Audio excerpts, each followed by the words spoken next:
नमस्कार। एक बार फिर से बहुत बहुत स्वागत है आप सभी का परीक्षा वर्ल्ड के इस यूट्यूब चैनल में। दोस्तों, राजस्व लेखपाल की परीक्षा की जो हम क्लास चला रहे हैं उसमें हम पढ़ रहे हैं ग्राम समाज एवं विकास के मोस्ट एक्सपेक्टेड एमसीक्यूज को। अभी तक हमने इसका 2 भाग अपलोड कर दिया है। आज हम तीसरे भाग को यहाँ पे डिस्कस करेंगे। यह जो आपका सिलेबस में मेंशन है ग्राम समाज एवं विकास का चैप्टर, इससे जो है लगभग 25 प्रश्न पूछे जाएंगे आपके एग्जाम में। तो बहुत बड़ा रोल प्ले करेगा आपके एग्जाम में ग्राम समाज एवं विकास। लगभग 25 प्रश्न आपके एग्जाम में पूछे जाएंगे। तो जितने भी मैं आपको मोस्ट एक्सपेक्टेड एमसीक्यूज कराते चल रहा हूं, उनको आपको डेली बेसिस पर फॉलो करते रहना है, क्योंकि इन्हीं एमसीक्यूज में से मैक्सिमम प्रश्न आपके एग्जाम में पूछे जाएंगे ग्राम समाज एवं विकास का जो आपका सिलेबस दिया गया है उसमें। तो इस वीडियो को आप डेली बेसिस पे जरूर फॉलो करते रहेगा। तो चलिए आज के सेशन को शुरू करते हैं और देख लेते हैं कि आज का हमारा जो भाग 3 है इसमें हमने कौन कौन से बेहतरीन ग्राम समाज और विकास से जुड़े प्रश्नों को सम्मिलित किया हुआ है। तो चलिए वीडियो को शुरू करते हैं। पहला प्रश्न आपकी स्क्रीन पर है जो कि काफी इंपॉर्टेंट प्रश्न है। BM व्यास समिति किससे संबंधित है आपको बताना है। काफी इंपॉर्टेंट प्रश्न है। तो BM व्यास समिति का संबंध किससे है? तो पहले प्रश्न का राइट आंसर हमारा हो जाएगा कृषि एवं ग्रामीण शाख विस्तार के लिए जो है इस समिति को बनाया गया था RBI के द्वारा। यानी कि ऑप्शन जो आपका सी है बिल्कुल सही हो जाएगा। RBI के द्वारा जो है BM व्यास समिति का जो है गठन किया गया था, और तो इसे आप ध्यान दीजिएगा। तथा यह संबंधित है आपकी कृषि एवं ग्रामीण शाख विस्तार से। तो आप इसे ध्यान दीजिएगा। ऑप्शन जो आपका क्या है, ऑप्शन आपका सी बिल्कुल सही है। अगला प्रश्न यहाँ पे हमारा है समोच्च कृषि किन क्षेत्रों में अपनाई जाती है आपको बताना है। जो समोच्च कृषि है यह निम्नलिखित में से किन क्षेत्रों में अपनाई जाती है आपको बताना है। तो दूसरे प्रश्न का हमारा राइट आंसर हो जाएगा अपर्दन प्रभावित पहाड़ी क्षेत्र में। यानी कि ऑप्शन आपका जो डी है बिल्कुल सही हो जाएगा। अपर्दन प्रभावित पहाड़ी जो क्षेत्र होते हैं वहां पे समोच्च कृषि की जो टेक्निक है उसको अपनाया जाता है। तो ऑप्शन जो आपका डी है बिल्कुल सही, आप इसे ध्यान दीजिएगा। अगला प्रश्न यहाँ पे हमारा है लक्षित और सार्वजनिक वितरण प्रणाली में गरीबी रेखा से नीचे आने वाले परिवारों के निर्धारण का मानक क्या है आपको बताना है।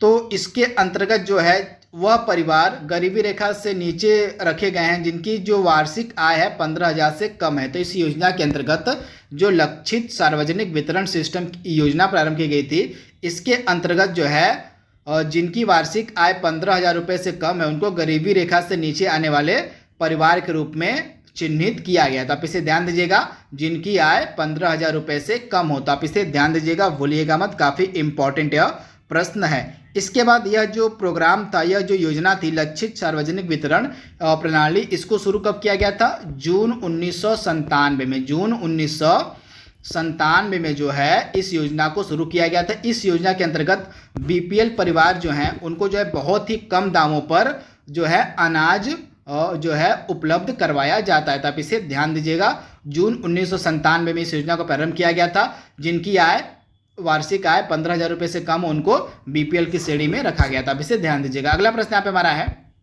केंद्र सरकार ने कृषि मजदूर सामाजिक योजना को कब शुरू किया आपको बताना है। तो सेंट्रल गवर्नमेंट के द्वारा कृषि मजदूर सामाजिक योजना को कब शुरू किया गया था? तो 1 जुलाई वर्ष 2001 को। तो ऑप्शन आपका सी बिल्कुल सही है।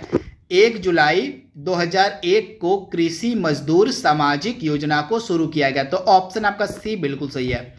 अगला प्रश्न यहाँ पे हमारा है विश्व खाद्य दिवस कब मनाया जाता है आपको बताना है। काफी इंपॉर्टेंट यह प्रश्न है। तो प्रतिवर्ष जो विश्व खाद्य दिवस है यह मनाया जाता है 16 अक्टूबर के दिन। ऑप्शन जो आपका बी है बिल्कुल सही है। यह 16 अक्टूबर के दिन ही क्यों मनाया जाता है, ये भी आपसे पूछा जा सकता है। तो आप ध्यान दीजिएगा, एक अंतर्राष्ट्रीय संगठन है जिसका नाम है FAO। इसका पूरा नाम होता है फूड एंड एग्रीकल्चर ऑर्गेनाइजेशन। इस संगठन की जो स्थापना की गई थी 16 अक्टूबर 1945 को। तो इसी कारण से जो है इस दिवस को प्रतिवर्ष 16 अक्टूबर के दिन मनाया जाता है। किसके द्वारा? तो FAO के द्वारा। तो इसे आप ध्यान दीजिएगा। इसके बाद 2020 में जब यह दिवस मनाया गया था, अभी तो मनाया जाएगा, लेकिन पिछले वर्ष जब यह मनाया गया था तो इसकी थीम क्या थी? तो इसकी थीम थी ग्रो नरिश सस्टेन टुगेदर। अब ध्यान दीजिएगा, 2020 में जब विश्व खाद्य दिवस को मनाया गया था तो इसकी थीम थी ग्रो नरिश सस्टेन टुगेदर। तो आप इसे याद रखिएगा, वेरी वेरी इंपॉर्टेंट। इसको FAO के द्वारा मनाया था प्रतिवर्ष, तथा FAO का हेडक्वार्टर आपको मिलेगा रोम में। कहाँ? रोम में इस संस्थान का हेडक्वार्टर आपको मिलेगा, तो आप इसे ध्यान दीजिएगा। इसके बाद एक चीज आप ध्यान दीजिएगा, यहीं पे अगर आपसे जोड़ दे, यहाँ पे विश्व खाद्य सुरक्षा दिवस अगर आपसे पूछ लिया होता, इसमें सुरक्षा वर्ड अगर जोड़ दिया गया होता, तो आप ध्यान दीजिएगा जो विश्व खाद्य सुरक्षा दिवस है यह कब मनाया जाता है? तो इसको प्रतिवर्ष 7 जून के दिन मनाया जाता है। दोनों आपको याद रखना है, कंफ्यूज नहीं होना है। अगर एग्जाम में आपसे पूछ लिया होता कि विश्व खाद्य सुरक्षा दिवस कब मनाया जाता है, तो राइट आंसर आपका हो जाता है 7 जून, लेकिन यहाँ पे बस पूछा हुआ है विश्व खाद्य दिवस, तो राइट आंसर आपका हो जाएगा 16 अक्टूबर। दोनों में डिफरेंस है, दोनों आपको याद रखना है। सुरक्षा दिवस आपका 7 जून और विश्व खाद्य दिवस आपका 16 अक्टूबर, तो दोनों आपको याद रखना है। अगला प्रश्न यहाँ पे हमारा है, धूसर क्रांति का संबंध निम्नलिखित में से किस क्षेत्र से है? तो धूसर क्रांति का संबंध आपको मिलेगा उर्वरक उत्पादन से, तो ऑप्शन आपका सी बिल्कुल सही है। उर्वरक उत्पादन से संबंधित है आपकी धूसर क्रांति। इसको इंग्लिश में हम कहते हैं ग्रीन और ग्रे रेवोल्यूशन। कौन सा रेवोल्यूशन? तो ग्रे रेवोल्यूशन के नाम से इसको जाना जाता है। अगला प्रश्न यहाँ पे हमारा है, सामूहिक कृषि के प्रचलन, और मतलब आपको बताना है कि जो सामूहिक कृषि का प्रचलन है सर्वप्रथम किस देश में हुआ था, आपको बताना है। तो सामूहिक कृषि का जो प्रचलन था यह सर्वप्रथम किस देश में शुरू किया गया था? तो जो USSR था, जिसको अब हम रसिया के नाम से जानते हैं, जो पूर्व में सोवियत संघ था, उसी के द्वारा जो है सामूहिक कृषि के प्रचलन को सर्वप्रथम बार शुरू किया गया था। तो राइट आंसर क्या हो जाएगा? USSR। वर्तमान में इसको हम रसिया यानी कि रूस के नाम से जानते हैं। अगला प्रश्न यहाँ पे हमारा है, अधिक उपज प्रजाति कार्यक्रम किस वर्ष प्रारंभ किया गया था? तो आप ध्यान दीजिएगा, अधिक उपज प्रजाति कार्यक्रम को शुरू किया गया था 1965-66 के मध्य, तो ऑप्शन आपका जो बी है बिल्कुल सही हो जाएगा, आप इसे ध्यान दीजिएगा। अगला प्रश्न यहाँ पे हमारा है, राष्ट्रीय कृषि अनुसंधान परिषद की स्थापना किस वर्ष में की गई थी, आपको बताना है। काफी इंपॉर्टेंट यह संगठन है, आपसे 100% यहाँ से प्रश्न देखने को मिल सकता है। तो इसके बारे में मैंने पूरा यहाँ पे डेटा अपलोड किया हुआ है, आप देख लीजिए। जो आपका Indian council of agriculture research यानी कि भारतीय कृषि अनुसंधान परिषद है, इसकी स्थापना की गई थी आपकी 16 जुलाई 1929 को। आप इसे ध्यान दीजिएगा, 16 जुलाई 1929 को जो है इस संस्थान की स्थापना की गई थी, तो आप इसे ध्यान दीजिएगा, भूलिएगा मत। तथा यह आता है मिनिस्ट्री ऑफ एग्रीकल्चर के अंतर्गत आता है, कार्य करता है। यह जो ICAR है, जो Indian council of agriculture research है, यह मिनिस्ट्री ऑफ एग्रीकल्चर के अधीन कार्य करता है। इसका हेडक्वार्टर आपको मिलेगा नई दिल्ली में, तो आप इसे ध्यान दीजिएगा, वेरी वेरी इंपॉर्टेंट यह संगठन है आपका। तो यहाँ पे राइट आंसर आपका हो जाएगा, सभी गलत है, यहाँ पे 1929 राइट आंसर हो जाएगा, तो इसे आप देख लीजिए कि मैंने आपको अभी बताया है। अगला प्रश्न यहाँ पे हमारा है, और नाबार्ड एक शीर्ष वित्तीय संस्थान है जो किसके लिए बनी है, आपको बताना है, जल्दी से इसका जवाब दीजिए। तो नाबार्ड एक शीर्ष वित्तीय संस्थान है जो कि कृषि एवं ग्रामीण क्षेत्रों के विकास के लिए बनाई गई है, तो आप इसे ध्यान दीजिएगा, ऑप्शन आपका जो सी है बिल्कुल सही हो जाएगा। कृषि एवं ग्रामीण क्षेत्रों के विकास के लिए उनको जो है ऋण उपलब्ध कराने के लिए ग्रामीण क्षेत्रों में जो है इस संस्थान वित्तीय संस्थान को बनाया गया था, जिसका नाम है नाबार्ड। तो आप इसे याद रखिएगा। आइए इसके बारे में कुछ इन्फॉर्मेशन इकट्ठा कर लेते हैं। तो यहाँ पे आप देख रहे हैं, यह है आपका नाबार्ड, जिसका पूरा नाम होता है राष्ट्रीय कृषि और ग्रामीण विकास बैंक। तो सबसे पहले इसका पूरा नाम याद रखिएगा, राष्ट्रीय कृषि और ग्रामीण विकास बैंक। इसका हेडक्वार्टर आपको मिलेगा मुंबई में। 12 जुलाई 1982 को इस संस्थान की स्थापना की गई थी। इसके वर्तमान में निदेशक हैं गोविंदा राजुलू चिंतला। तो 3 चीजें आपको याद रखनी है, इसका हेडक्वार्टर, इसकी स्थापना और इसके मतलब अध्यक्ष वर्तमान में कौन है। यहाँ से आपके एग्जाम में प्रश्न डेफिनेटली देखने को मिल सकता है। अगला प्रश्न हमारा क्या कह रहा है, देख लीजिए यहाँ पे, और सघन कृषि क्षेत्र कार्यक्रम कब शुरू किया गया, वेरी वेरी इंपॉर्टेंट। तो आप ध्यान दीजिएगा, जो सघन कृषि क्षेत्र कार्यक्रम इसकी शुरुआत की गई थी 1964-65 में, तो ऑप्शन आपका जो ए है बिल्कुल सही हो जाएगा, आप इसे ध्यान दीजिएगा। अगला प्रश्न यहाँ पे हमारा है, केंद्रीय धान संस्थान जो कि कटक में स्थित है, इसके वैज्ञानिकों के द्वारा विश्व का प्रथम अत्युत्तम धान का नामकरण क्या हुआ था। तो विश्व का प्रथम अत्युत्तम धान का नामकरण हुआ था लूनिश्री, यानी कि ऑप्शन आपका डी बिल्कुल सही है, लूनिश्री। तो आप इसे ध्यान दीजिएगा, यह किया गया था केंद्रीय धान संस्थान कटक के वैज्ञानिकों के द्वारा। तो आप इसे ध्यान दीजिएगा, राइट आंसर हो जाएगा ऑप्शन डी आपका।